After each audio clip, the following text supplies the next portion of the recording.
Le thème qui a été choisi pour cette journée est organiser la contre-révolution. Alors, ce qui est présupposé à tout cela, d'abord, ce qui est présupposé à la contre-révolution, c'est en tout premier le but de toute action catholique, action des catholiques dans la société. Et ce but n'est autre que le règne social de notre Seigneur, tel qu'il est exposé par Pie XI dans Quas Primas, par exemple, mais aussi dans de nombreux documents pontificaux qui entrent dans le détail. Alors, ce programme du règne social de notre Seigneur Jésus-Christ a existé, il a été réalisé à l'époque de la chrétienté, mais entre-temps, cet ordre a été détruit et un obstacle,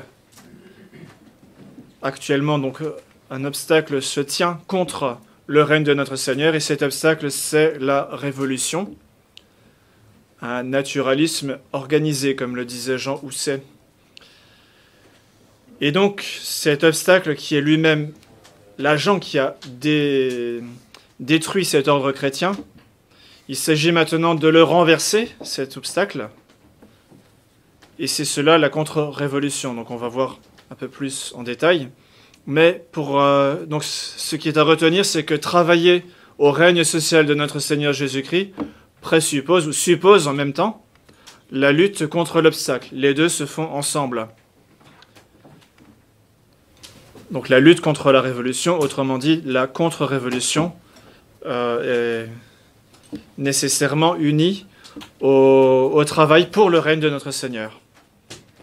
Ça veut dire qu'on ne peut être soldat de Jésus-Christ que si l'on est contre-révolutionnaire.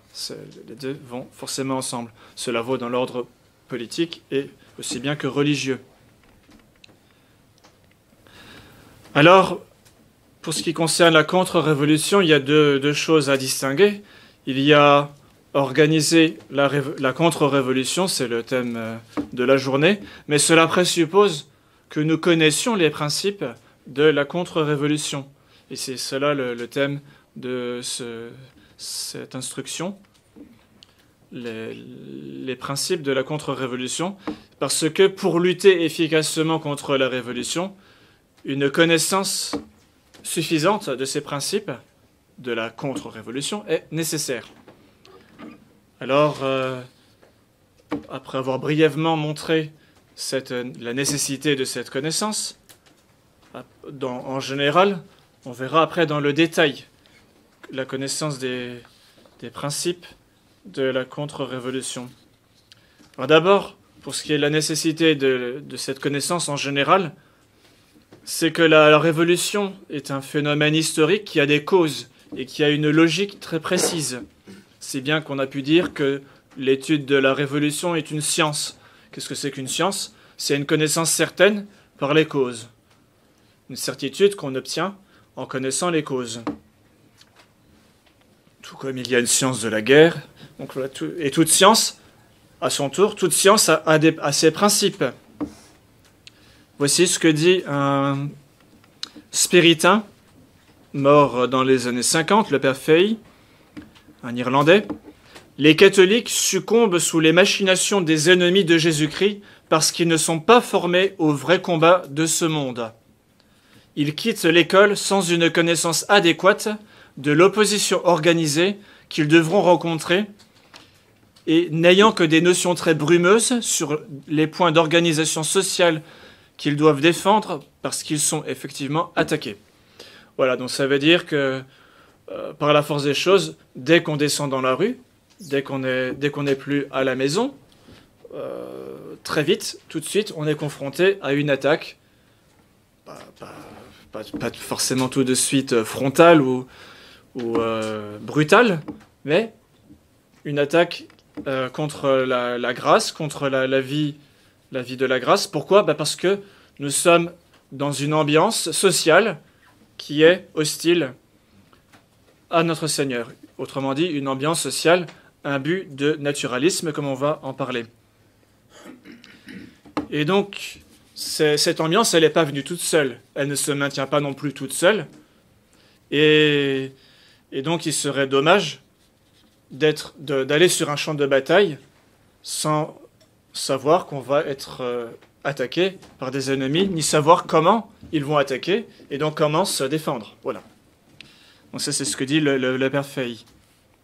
Donc souvent, nous n'avons que des notions très brumeuses de ce qu'on va rencontrer. Et donc, ces catholiques ne réalisent pas que le but suprême de l'opposition est le bouleversement de l'ordre chrétien. Encore maintenant, c'est toujours la même chose.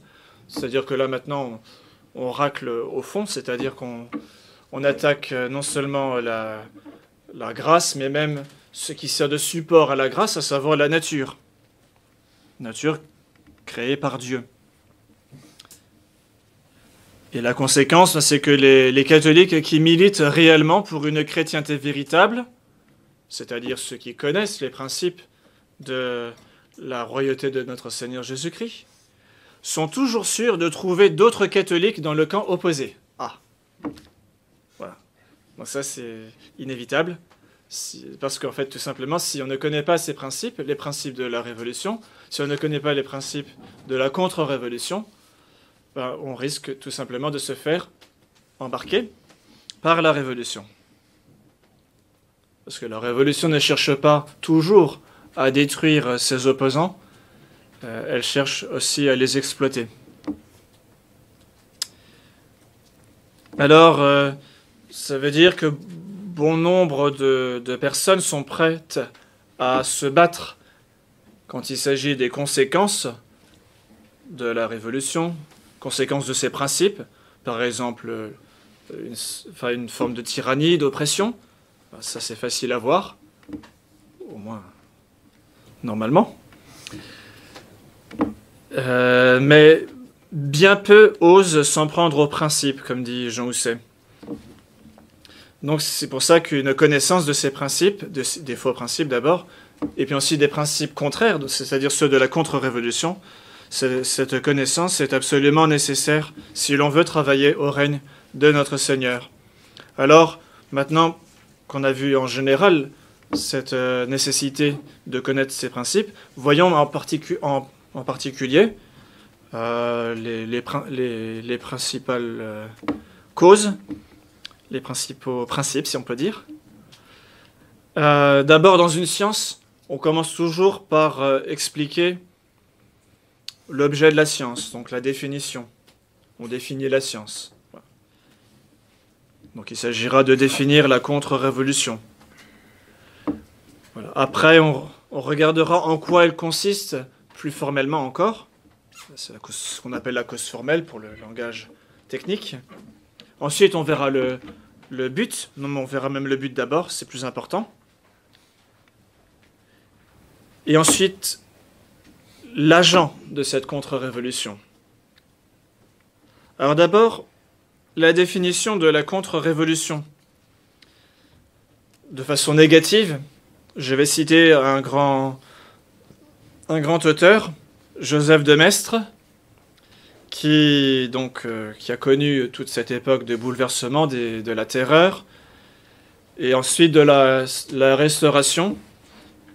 Et voici ce qu'il dit. Donc la contre-révolution ne sera pas une révolution en sens contraire, mais le contraire de la révolution. Voilà, donc il avait l'art des formules lapidaires, des formules choc, comme on dirait. C'est-à-dire, quand on parle du contraire de la révolution, ça veut dire le rétablissement intégral de l'ordre chrétien. Et il cite un contre-exemple, c'est-à-dire la restauration qu'il avait sous ses yeux. Donc la restauration de 1814-1815, qui a duré 15 ans. Et donc Joseph de Maistre dit ce qui suit. Ce serait une erreur grave de croire que le roi de France, Louis XVIII, est remonté sur le trône de ses ancêtres. En fait, il est monté sur le trône de Bonaparte. Tout d'abord, la Révolution fut démocratique, c'est 1789 et les années suivantes. Ensuite, elle fut oligarchique. Aujourd'hui, elle est monarchique, mais elle continue de suivre son cours. Voilà, c'est très bien vu.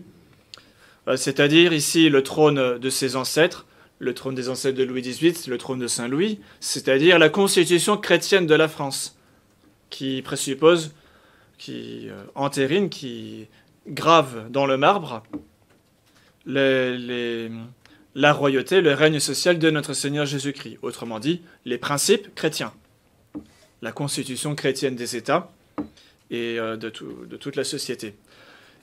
Au contraire, le trône de Bonaparte, c'est le code de Napoléon, qui est la transcription juridique des principes de 1789. Voilà. Et donc, tant que ces principes guident la vie politique et sociale, la révolution continue. Monseigneur de la Suisse, dans la conjuration antichrétienne, montre comment tous les efforts de la franc-maçonnerie au moment de la Restauration a été de sauvegarder l'essentiel, ce qu'il considérait comme l'essentiel, c'est-à-dire les principes de 1789, qu'on va voir un peu plus en détail plus loin.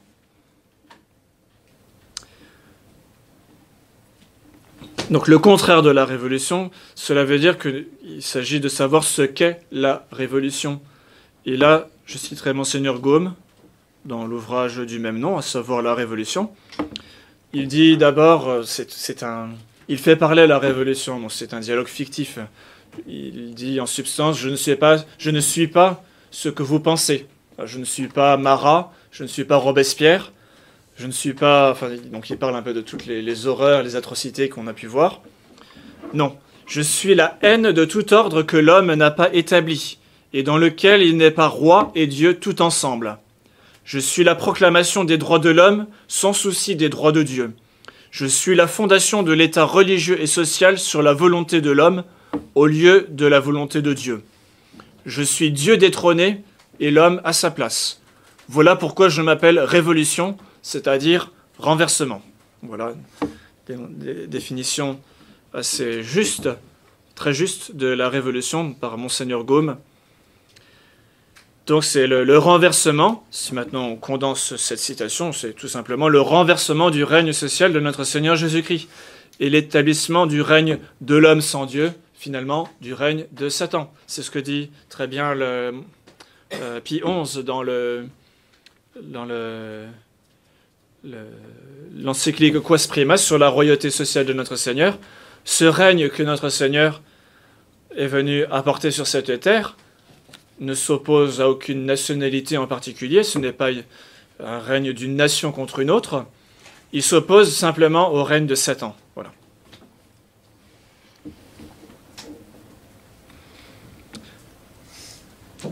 Et donc Jean Housset, que j'ai déjà cité, dira que dans son essence, la Révolution est un immense courant de naturalisme, de sécularisation sociale et politique. Alors sécularisation, c'est un terme piégé, parce que le terme séculier, c'est pour opposer s'oppose à religieux, c'est-à-dire ceux qui n'ont pas prononcé les noms de religion, les vœux de religion, sont des séculiers, donc il n'y a rien d'infamant. Ici, c'est un terme piégé, c'est-à-dire que en fait, c'est pour masquer un autre terme qui lui est juste, c'est-à-dire apostasie. La sécularisation signifie ici, en réalité, l'apostasie sociale et politique. C'est-à-dire l'abandon, donc l'abandon de Dieu par la société civile. Donc on voit que c'est beaucoup plus profond que simplement le renversement d'un régime. Donc c'est comme on a vu tout à l'heure, Joseph de Maistre disait bien que ce n'est pas une question de régime, puisque la Révolution a subsisté aussi bien sous la Terreur que sous Bonaparte, qui lui-même se définissait, enfin il a dit « je suis la Révolution », Bonaparte, et puis Louis XVIII. Donc elle fait bon ménage avec tous les régimes politiques. C'est pour ça que c'est beaucoup plus profond. C'est le renversement de la constitution chrétienne des États. Et donc, Jean Housset dit encore, c'est une conception générale de la vie, et non pas une option politique simplement. Une conception générale de l'humain, une conception générale de l'histoire et par conséquent, s'en prendre à elle, s'en prendre à la Révolution au nom des avantages du régime monarchique, c'est se condamner à ne pouvoir l'ébrécher que sur un point. Voilà, c'est-à-dire si on dit que la Révolution est vouée à l'échec parce qu'elle est démocratique, et qu'en réalité il faut rétablir une monarchie, eh bien on frappe à côté. Voilà. On tape sur un point quand même qui est important, parce que la démocratie entendue en sens moderne, c'est-à-dire fondée sur les principes qu'on va voir tout à l'heure, ce n'est pas la démocratie dont parle Aristote ou saint Thomas. Mais voilà, donc c'est sûr que la Révolution cherche à établir un régime fondé sur ces principes-là, et celui de la démocratie est bien sûr celui qui convient le mieux. Bon. Mais ceci dit, s'en prendre à la Révolution au nom des seuls avantages du régime monarchique, donc c'est se condamner à ne pouvoir l'ébrécher que sur un point. Elle conserve intacte la virulence de son universalité. Voilà. Donc ça veut dire aussi que le remède possible, il faut que ce soit un remède proportionné. Vous voyez, si le mal était la démocratie en tant que régime politique, enfin tel que le décrit saint Thomas ou bien Aristote, à ce moment-là, si c'était ça le mal, il suffirait de changer de régime. Voilà. Mais là, il n'y a pas le problème. C'est beaucoup plus vaste. Et donc, c'est toute une conception de la vie, comme on a vu. Donc il faudra, comme remède, une autre conception de la vie. Et le seul universalisme qui est aussi universel que la Révolution, c'est le catholicisme, dont le nom signifie précisément universalité. Universalisme.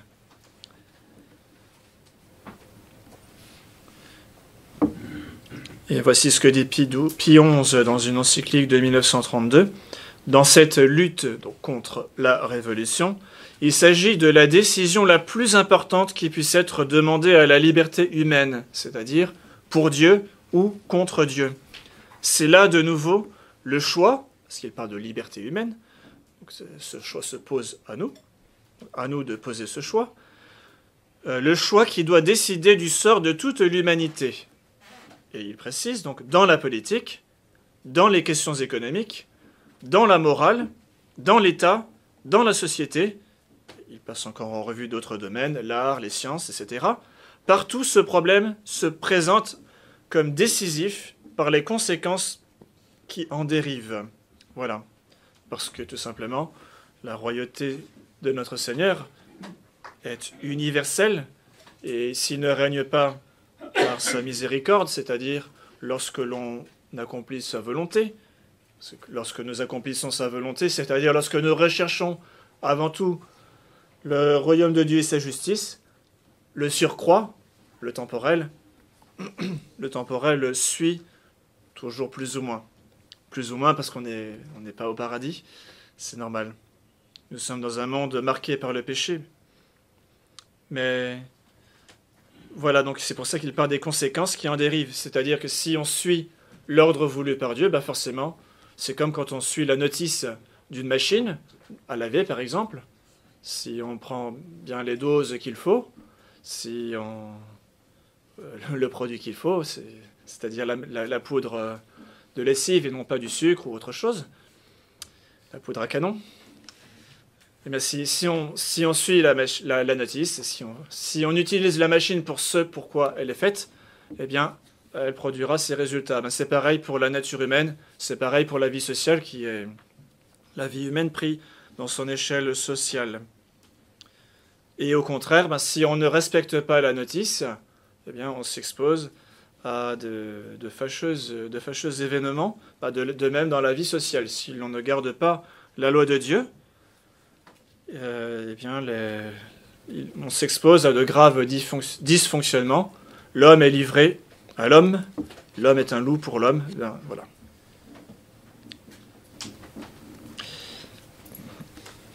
Donc en bref, le choix est entre la révolution ou la contre-révolution. C'est ce que veut dire Pie XI ici. Voilà, donc dans son essence, la contre-révolution, donc je ramasse maintenant pour ce qu'on a dit sur la définition. La définition, donc c'est un des premiers principes dans une science, c'est par là qu'on commence. Donc la contre-révolution consiste à combattre l'action dissolvante des forces opposées au règne de notre Seigneur. Voilà. L'action dissolvante de ces forces, on sait qu'elle est déjà antérieure à 1789. C'est depuis la Renaissance à peu près que les papes font remonter à cette époque l'efficacité de cette action dissolvante. Et donc il s'agit de contrer en fait cette action dissolvante, la stopper, et cela dans tous les domaines de la vie. Et là, je ne résiste pas au plaisir de citer Saint Pie dans Il Fermo Proposito, qui dit ceci, donc il s'agit de combattre par tous les moyens, justes et légaux, la civilisation antichrétienne, réparer par tous les moyens les désordres si graves qui en dérivent, replacer Jésus-Christ dans la famille, dans l'école, dans la société, rétablir le principe de l'autorité humaine comme représentant celle de Dieu, prendre souverainement à cœur les intérêts du peuple, et particulièrement ceux de la classe ouvrière et agricole, non seulement en inculquant au cœur de tous le principe religieux, mais en s'efforçant de sécher leurs larmes, d'adoucir leurs peines, d'améliorer leurs conditions économiques par de sages mesures, s'employer par conséquent à rendre les lois publiques conformes à la justice, à corriger ou supprimer celles qui ne le sont pas, défendre enfin et soutenir avec un esprit vraiment catholique les droits de Dieu en toutes choses et les droits non moins sacrés de l'Église. Donc, fin de citation. Et ça pourrait être un excellent programme électoral. Voilà.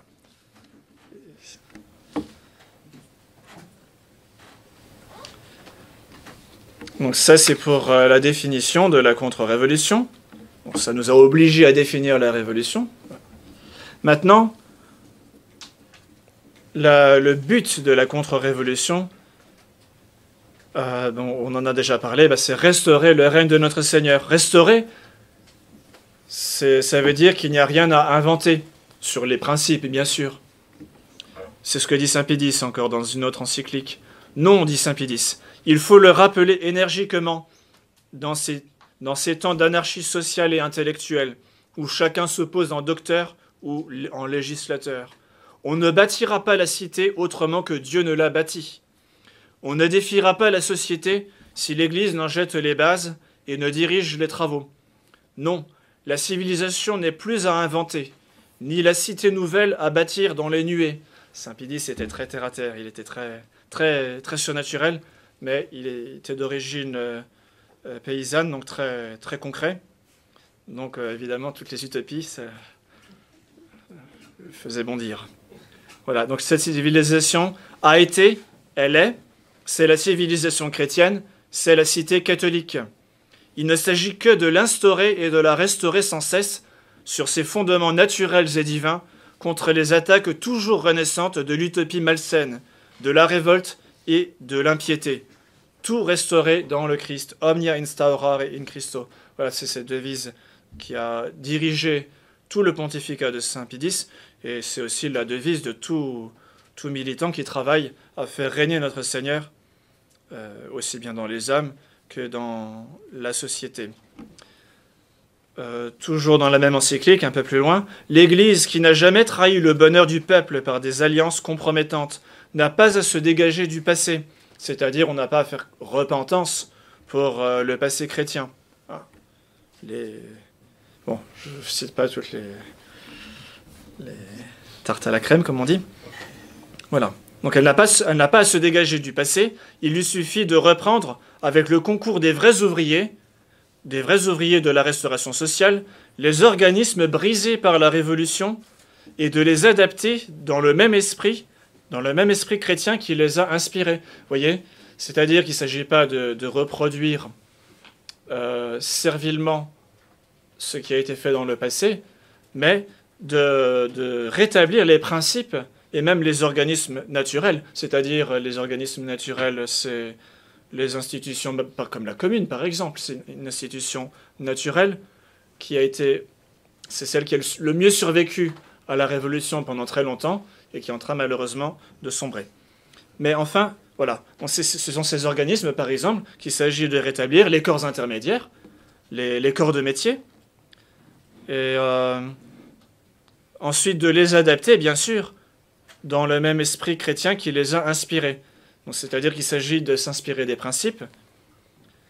Et donc les adapter à quoi? Au nouveau milieu créé par l'évolution matérielle de la société contemporaine. Ça, c'est très important, parce que dans la tête de la plupart de nos contemporains, dans l'esprit de la plupart de nos contemporains, le progrès est synonyme. Le progrès, c'est un terme extrêmement vague et très ambigu. Alors, le progrès, c'est synonyme de l'évolution et de l'évolution matérielle. C'est-à-dire le progrès matériel, le progrès technologique, le progrès scientifique. Et quel que soit le régime politique qui puisse exister, il est normal que le savoir des anciens se transmette normalement, et en tout cas qu'on ajoute après à chaque génération, qu'après avoir inventé la roue, on invente d'autres choses, etc.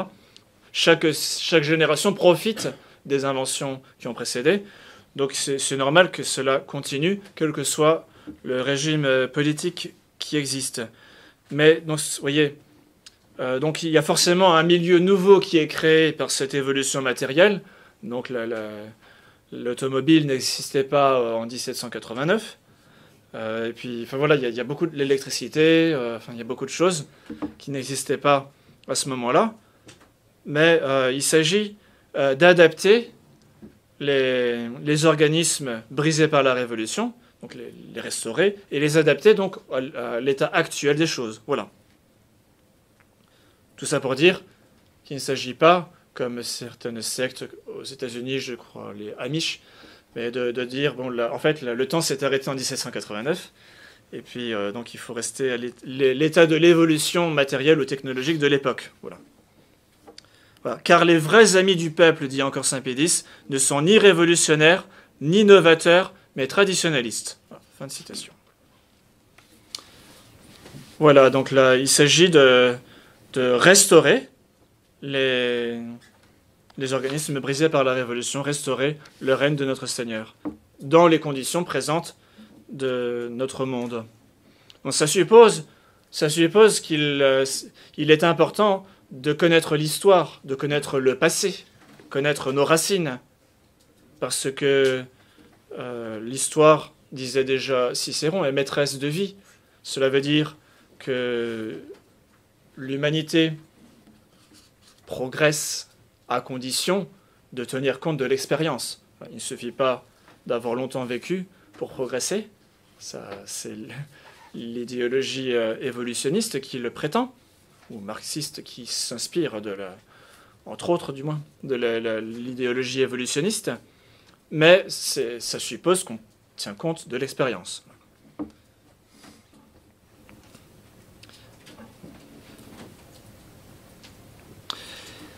Et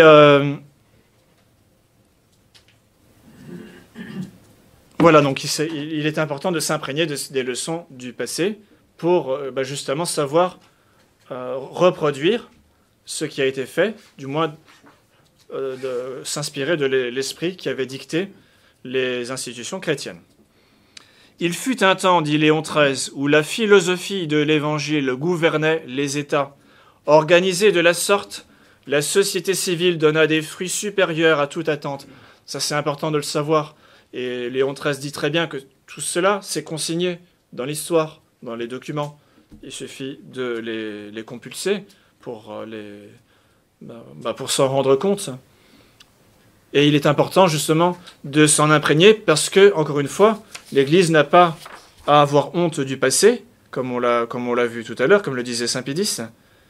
Elle n'a pas à se dégager du passé. Au contraire, lorsqu'on voit comment la chrétienté a produit des fruits de vertu, d'héroïsme et des fruits de toutes sortes, eh bien, au contraire, loin d'en avoir honte, cela stimule, cela donne du courage pour le combat actuel. parce que nous savons que notre Seigneur est bon, nous savons qu'il donne le surcroît lorsque nous donnons gratuitement le peu que nous avons pour son service, le peu que nous sommes. Voilà. Si l'Europe chrétienne, dit Léon XIII encore, toujours dans la suite, si l'Europe chrétienne a dompté les nations barbares, il les a fait passer de la férocité à la mansuétude, de la superstition à la vérité, si elle a repoussé victorieusement les invasions musulmanes, si elle a gardé la suprématie de la civilisation, si elle a très sagement fondé une foule d'œuvres pour le soulagement des misères, il est hors de doute qu'elle en est redevable à la religion, sous l'inspiration et avec l'aide de laquelle elle a entrepris et accompli de si grandes choses. Voilà, donc la grandeur de l'Europe, ce n'est pas le paganisme druidique, mais c'est l'Europe chrétienne. Voilà. Voilà, donc il est important de contempler ce modèle passé pour nous encourager dans le combat présent. Voilà. Savoir pourquoi on se bat, pour qui on se bat, pour notre Seigneur, pour quel idéal. Donc cela aussi nous montre la dimension surnaturelle de ce combat. On l'a déjà bien sûr vu de façon implicite dans tout ce qui précède. La dimension surnaturelle, c'est-à-dire que cela implique de faire connaître notre Seigneur Jésus-Christ, c'est-à-dire ne pas cacher notre appartenance à ce roi dans ce combat. Faire connaître aussi les bienfaits qu'il apporte. Donc un message à faire retentir autour de nous, un témoignage à rendre. Voilà, c'est pour ça que d'ailleurs Civitas n'a pas en soi d'ambition électorale, mais il s'agit de profiter des instances qui existent actuellement, instances certes issues de la Révolution, mais Léon XIII, Saint-Pédis en parlait, utiliser ce qui existe dans la mesure où c'est bien sûr, ce n'est pas contre nature, pour faire le bien, pour faire retentir le message chrétien, un peu comme Monseigneur Frépel, qui était à l'Assemblée.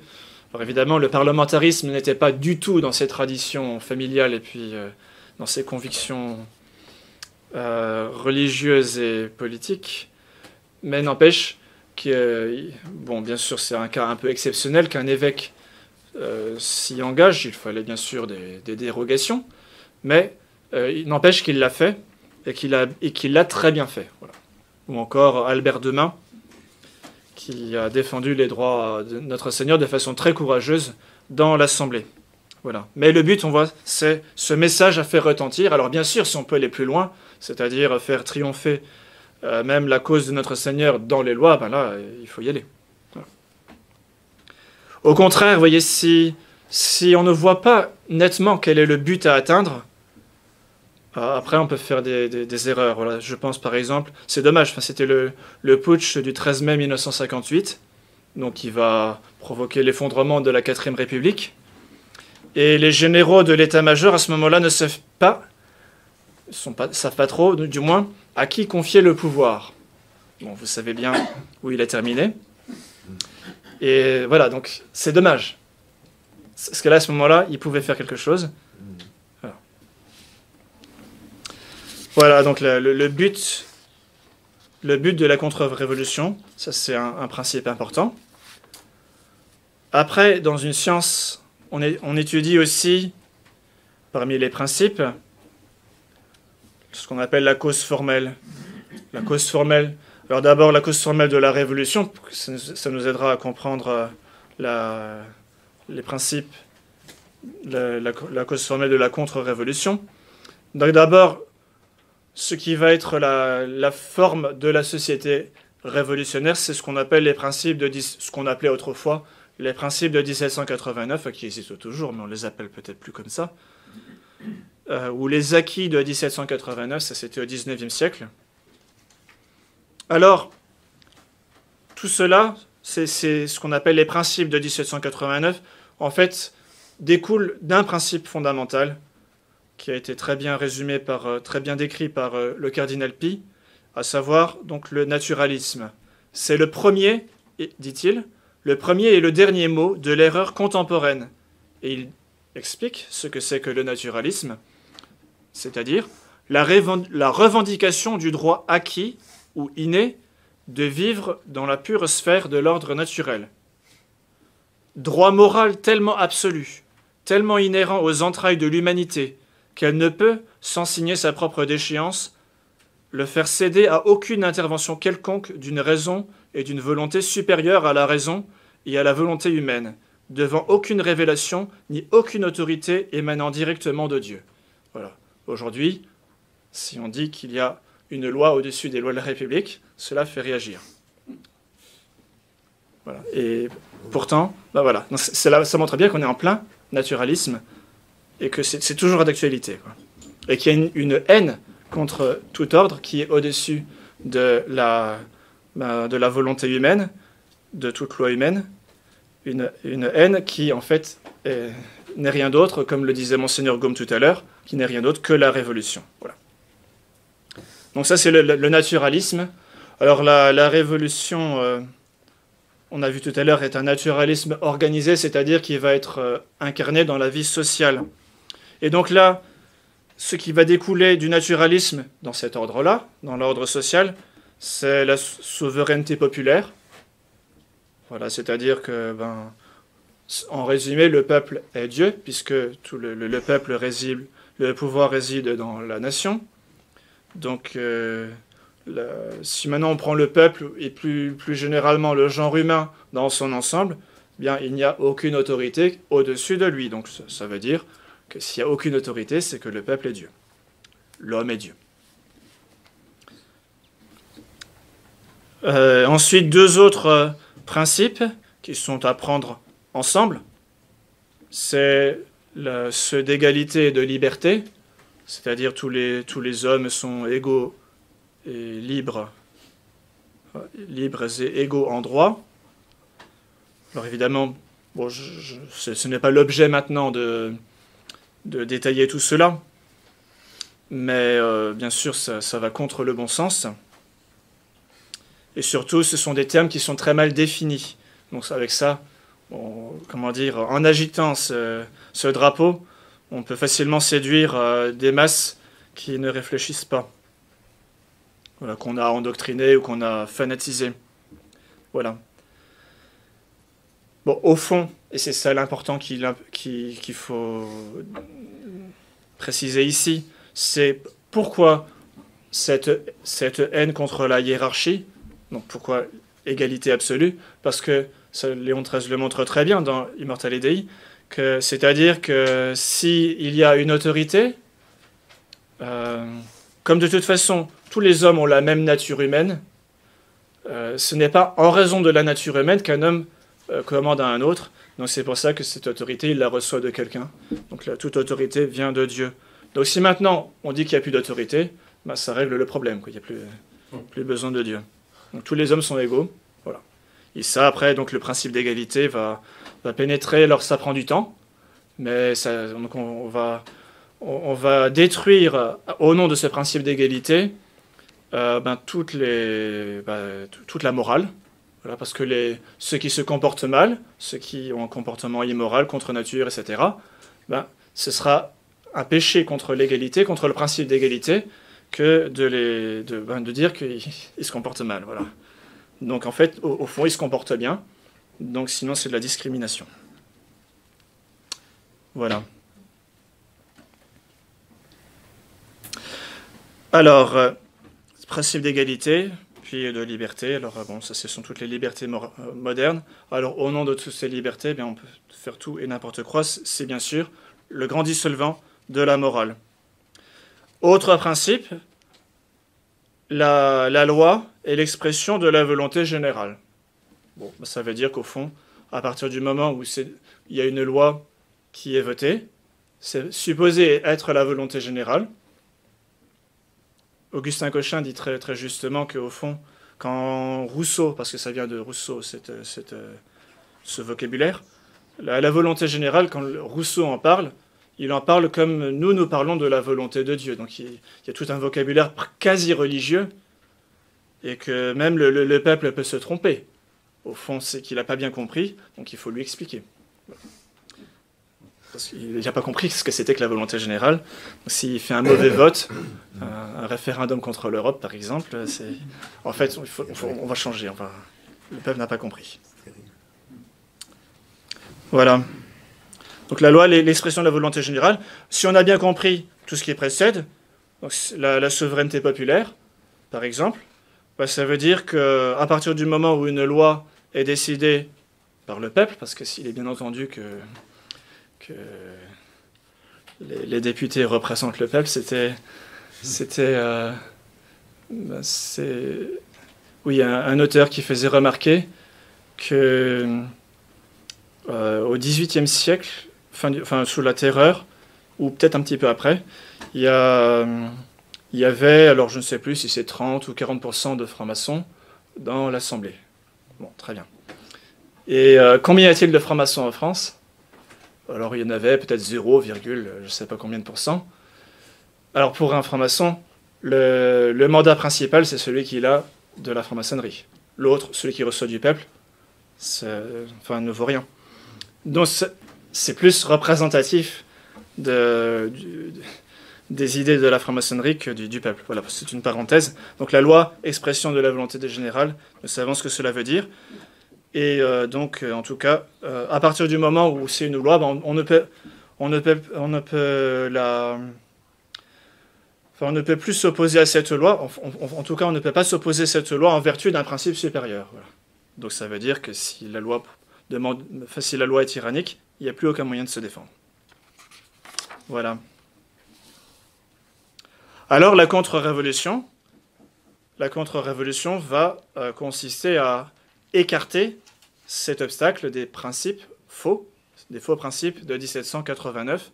Alors cela commence déjà dans nos intelligences. Voilà. C'est d'où l'importance de la formation, on en a parlé tout à l'heure. Voilà. Donc la formation, il importe de savoir réfuter ces principes.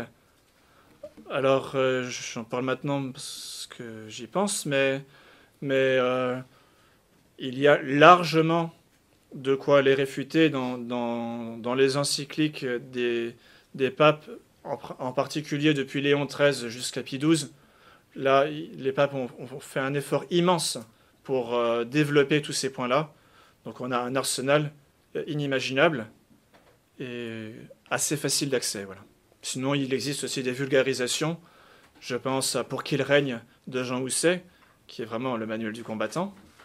Et en tout cas, on a tout ce qu'il faut vraiment pour pouvoir réfuter ces principes. Donc avoir des idées claires sur ces principes, savoir les réfuter, et après aussi, bien sûr, les combattre dans le concret. Bon, alors là, après, dans la mesure du possible, bien sûr, mais parce que concrètement, ce qui va les rendre nocifs, c'est pas simplement qu'il y ait une élite qui soit imbue de ces principes. S'il y avait que ça, ce serait pas trop grave.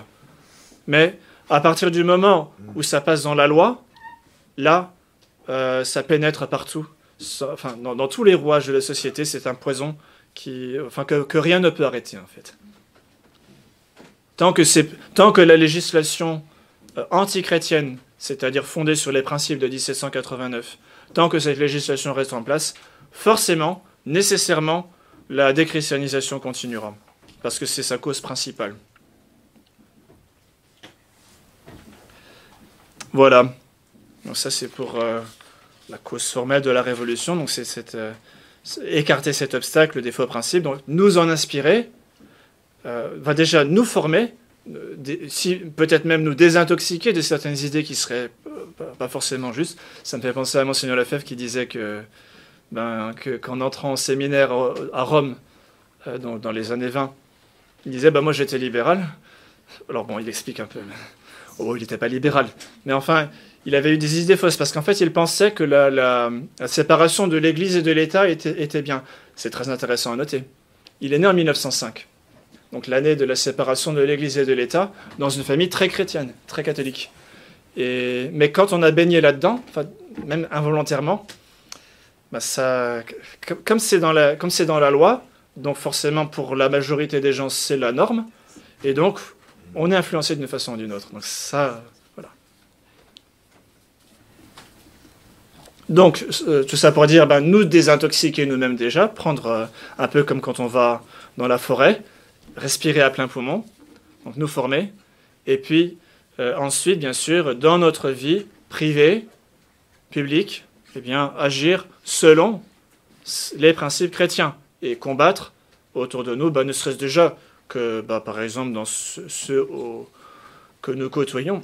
Alors, combattre ne veut pas dire, leur vouloir du mal, non, bien sûr, au contraire. C'est comme le médecin, quand on va le voir, il ne nous fait pas une tête féroce parce qu'on a une maladie. C'est pas parce qu'il a un doctorat, qu'il est spécialisé contre telle maladie, coronavirus par exemple, qu'il nous veut du mal. Au contraire, il veut nous dégager, nous délivrer de cette maladie. Donc il nous veut du bien. Là c'est pareil. Ça nous fait de la peine de voir que ceux qui nous entourent soient trompés par les faux principes. Donc c'est au contraire un acte de charité. Donc quand on dit combattre ces principes dans ceux qui nous entourent, c'est-à-dire vouloir leur bien. Voilà. Et puis autant que cela dépend de nous, bien sûr, après, dans la vie publique, s'il y a possibilité, souvent dans le droit associatif, dans les associations, il y a beaucoup de choses à notre portée. Je pense à quelqu'un qui, dans un corps de métier, avait réussi il était même dans une mairie. Il était adjoint et il avait réussi à rétablir, alors c'était sous l'angle de la culture, mais à rétablir le culte d'un saint local. Voilà. Donc il y a beaucoup de choses qu'on peut faire de ça. Voilà. Donc c'est un petit exemple. Donc les combattre autant que nous le pouvons. Voilà. Ensuite, après le but, après ce qu'on appelle les principes de 1789, maintenant, la cause efficiente de la contre-révolution. Qui est-ce qui va agir? C'est très important. Alors, ici, comme on est dans l'optique de contre-révolution, quels sont les agents de la révolution? Quel est l'agent de la civilisation moderne? Pour reprendre l'expression de Monseigneur de Lassus. Et donc, l'agent de la civilisation moderne, dit encore le même auteur, c'est la franc-maçonnerie. Voilà.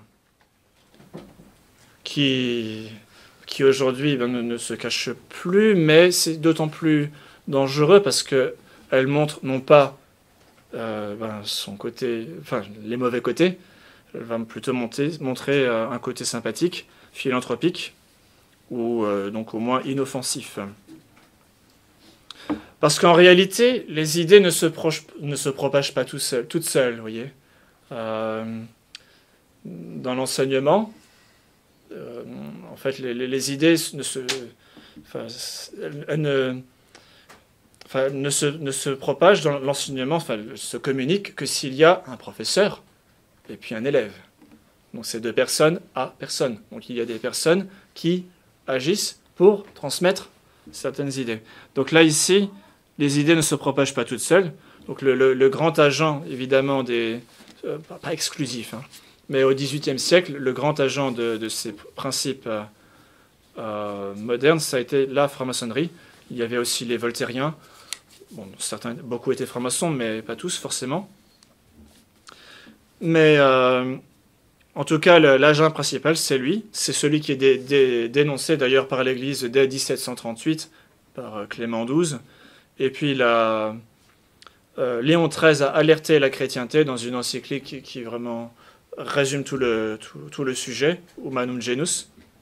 Et il explique très bien que le but de cette société, donc des francs-maçons, est de détruire de fond en comble les institutions chrétiennes. Les institutions chrétiennes. Et de rebâtir la société sur des institutions fondées sur le naturalisme. Voilà. Donc c'est vraiment le combat de la Révolution, donc c'est identité de combat. Et ça, c'est une guerre sans relâche, depuis bien des siècles maintenant.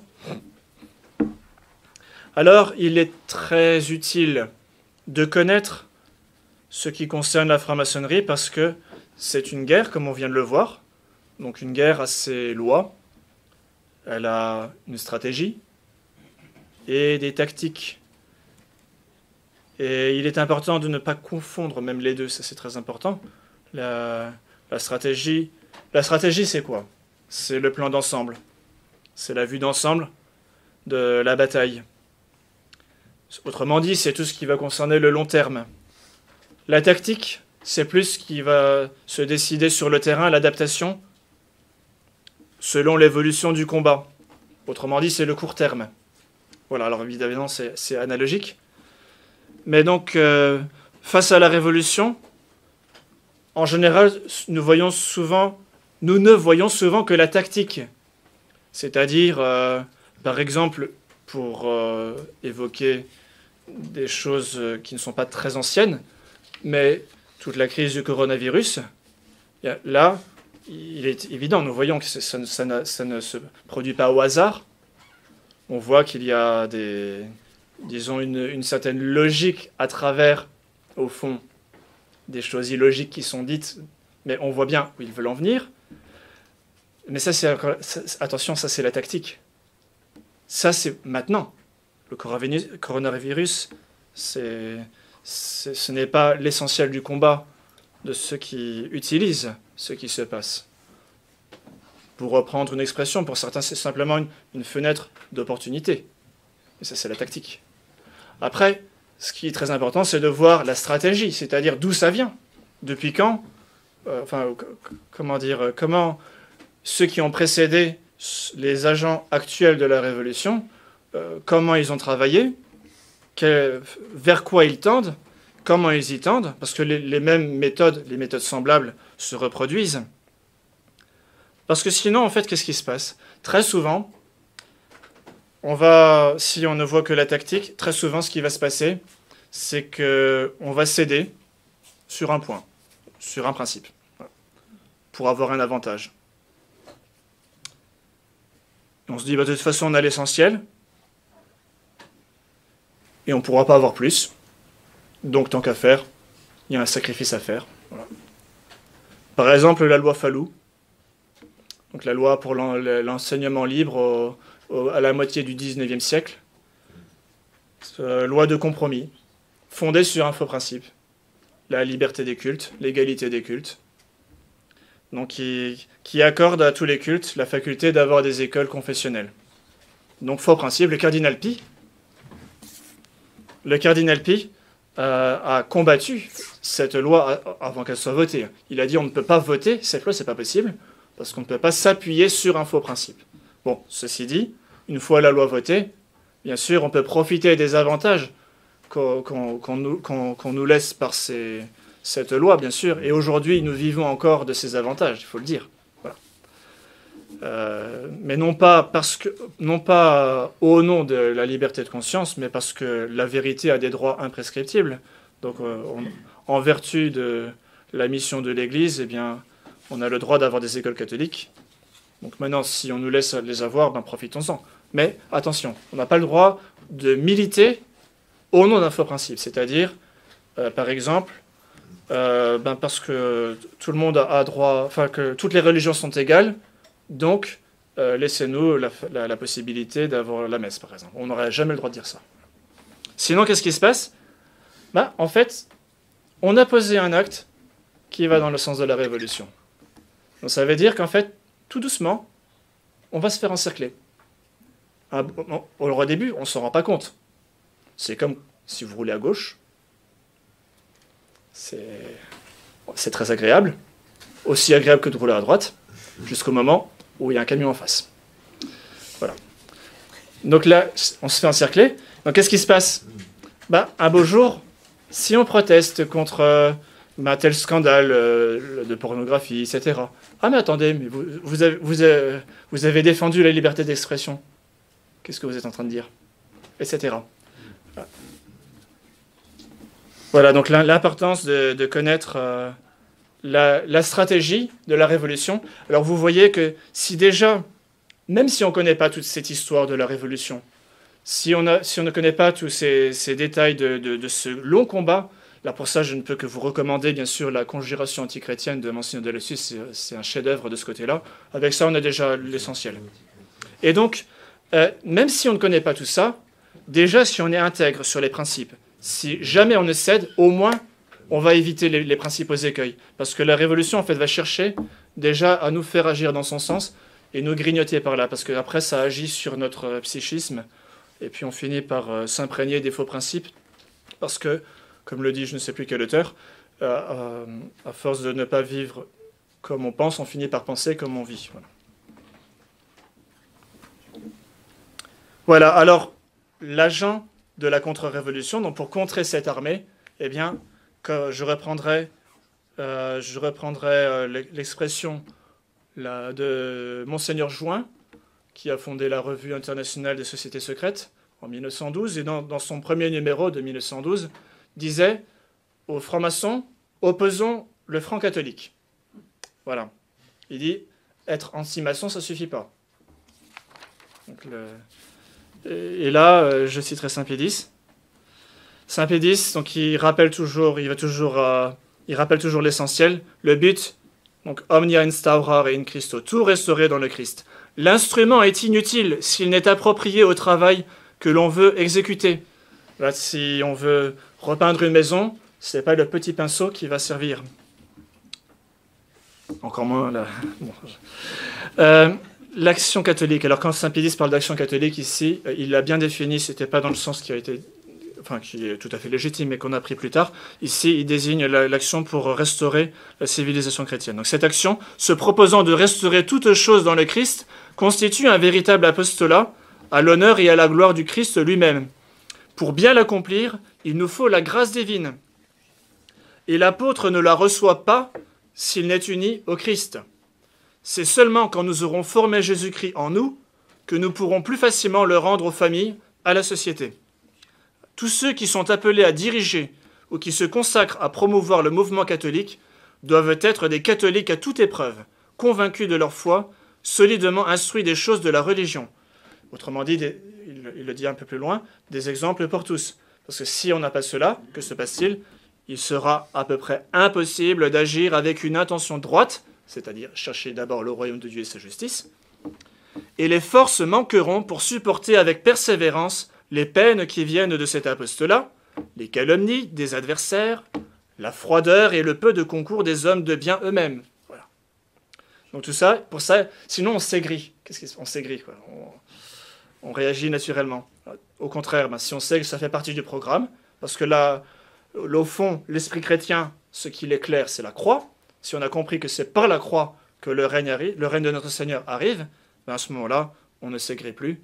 Bien sûr, on peut peiner, on peut souffrir, bien sûr, mais ce n'est plus avec aigreur et puis découragement. Voilà.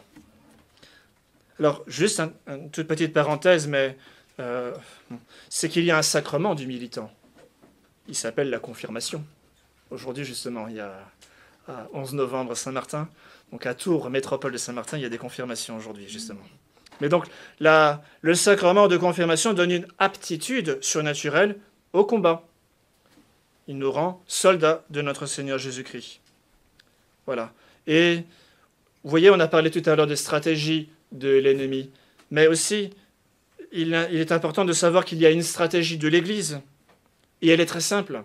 C'est pas très compliqué. La révolution, elle est obligée de compliquer, parce qu'en fait, elle doit contrer la nature, et c'est pas facile. Voilà. Donc, il reste toujours dans notre âme une aspiration à la vérité. Donc, le mensonge est obligé de se cacher. Voilà. Enfin, le mensonge est justement le camouflage. Alors, il y a une stratégie de l'Église, et elle est simple. C'est-à-dire, elle a marché à son berceau. C'est pour rétablir la chrétienté. Alors, et elle ne change pas. Donc, il s'agit d'imprégner les esprits et les mœurs de l'Évangile. Puis être chrétien partout, toujours. Et ça, l'ennemi le craint plus que tout. Le reste, c'est l'organisation. Elle est nécessaire, mais secondaire. Donc ça présuppose toujours ces principes. Et en conclusion, eh bien, j'espère que nous avons maintenant la conviction que cette connaissance des principes de la contre-révolution est nécessaire.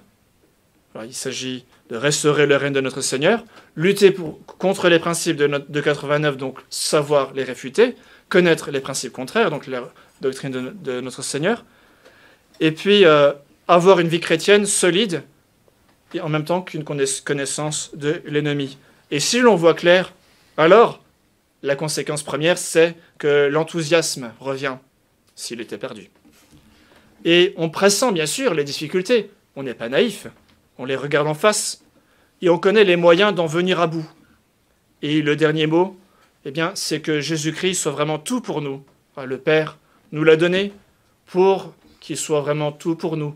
C'est le don suprême, il est notre sainteté, il est notre rédemption, il est notre sagesse, il est notre force, il est notre sauveur.